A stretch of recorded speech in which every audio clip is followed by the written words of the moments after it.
Happy holidays, everyone. In ice hockey, TSN reporter Rick Dhaliwal says many of the Canucks and Comets players are now arriving back in Vancouver in order to get ready for this coming season. There's still a lot to figure out, though, now that the NHL has made some formal plans, including who will be part of the Canucks' 4- to 6-man taxi squad this season. We would likely not see any of those players who are with Vancouver in Utica this year as they stay north of the border. Taxi squads must carry at least one goalie if the NHL club has less than 3 keepers on their active roster. The Canucks look to just have 2, so a big question looms about whether Michael DiPietro will be with the Comets or the Canucks this coming season. A Utica Comet has been promoted to the Canucks, though, but this time it's actually a coach. Jason King has been promoted to Vancouver Canucks assistant coach. He was assistant coach with the Utica Comets for the past 5 seasons. He was also drafted by the Canucks as a player back in 2001, and then he played 55 games for the Canucks up in the NHL. King says that he learned a lot as a coach during his time in Utica, including about the type of climate that he wants to create as a leader in Vancouver. It's a great hockey environment in Utica, and I love the part of it's such a unique environment. It's so close-knit. Everybody's really cares about their hockey and about the Comets program.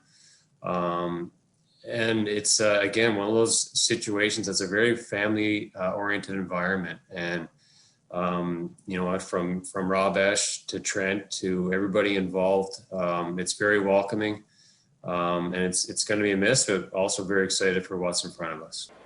King says he learned many lessons while working with head coach Trent Cull, specifically how to get the most out of players while also having a fun time together. King says that he's excited to coach alongside Travis Green once again, who was actually the Comets head coach in King's first year here in Utica. And for more from the interview with King, be sure to see cnyhomepage.com.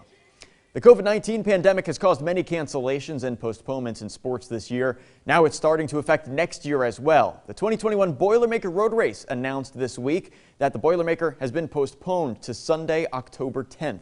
The race traditionally is held in July, but Boilermaker President Mark Donovan says the race is postponed in hopes that October 10th is a date that it can be held safely and a date that won't have to be postponed again.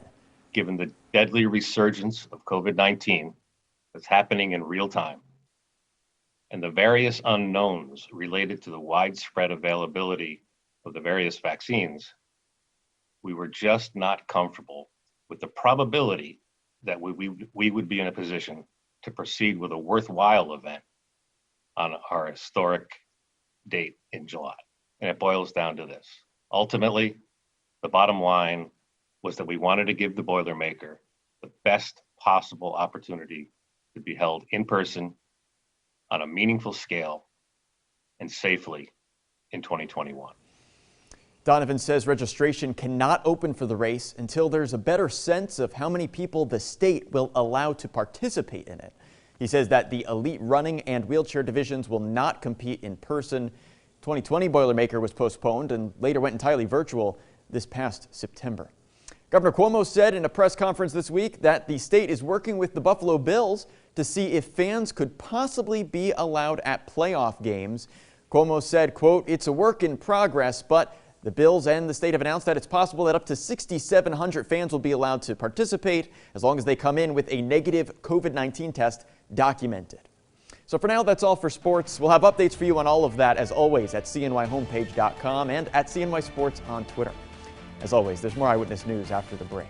So stay friendly and stay tuned.